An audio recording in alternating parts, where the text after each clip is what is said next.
And Mike, it felt like a tropical paradise in there today. That is such a gem in the Twin Cities, to be able to escape the cold in there, all of that sensory experience, not just the warmth, but the nice smells. Lovely.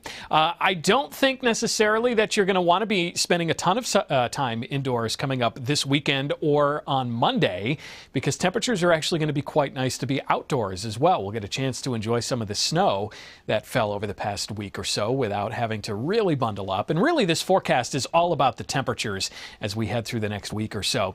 Now, temperatures in the short term here will be falling steadily for the next 12 to 18 hours. That gives us a very cold night tonight and a chilly Friday, but then milder weekend days at or above average in many cases. We head back to work with 40 degrees or warmer in a few communities, especially in southwestern Minnesota. Then we turn quite cold again for the second half of next week. One thing that is not really in our next week's worth of forecast is snow. You can see 7-day forecast for snow has most of the state getting little to nothing. And even though parts of southeastern Minnesota and southwestern Wisconsin could get clipped on Tuesday with some snow, this is almost certainly a miss for most of us in Minnesota. And of course, Tuesday is quite a ways away. There is very much a chance that this storm track could shift a little farther south and east. Of course, there's a chance it could shift a little farther north and west as well. But again, a much better chance than not that we spend most of the next week snow-free, or at least maybe just a few flakes flying in central Minnesota. Essentially the same thing they'll be getting in parts of Texas.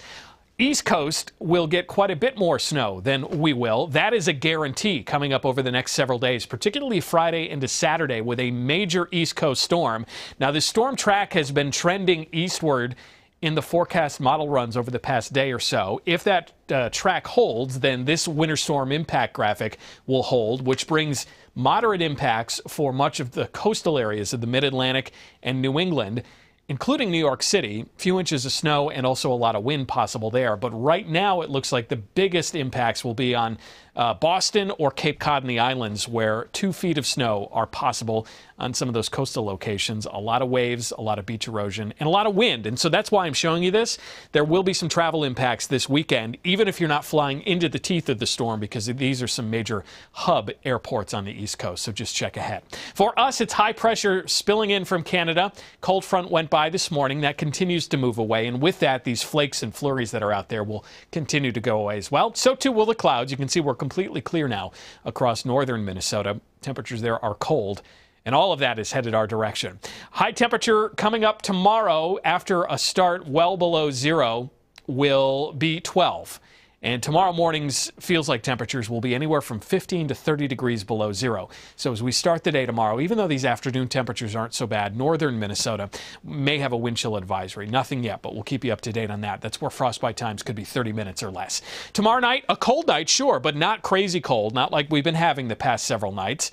Will be near zero, a few degrees either side. Then the weekend temperatures start to moderate. Notice this south to southwest wind. That'll lift temperatures to 27 in the Twin Cities and the upper 30s in parts of southwestern Minnesota. Then Sunday, that wind turns around to the northwest, so it will be a few degrees cooler. And then as we head into Monday, we'll at least get into the mid-30s. I think southwestern Minnesota will likely make the lower 40s. Tuesday, a little bit of, kind of a forecast that's not giving you the full idea. 31, Shayla, that will be our morning high, and then temperatures fall through the day. We'll be below zero again coming up in many spots Tuesday night and Wednesday night, and Wednesday's high is only near 15. All right, thanks so much, Mike. The cast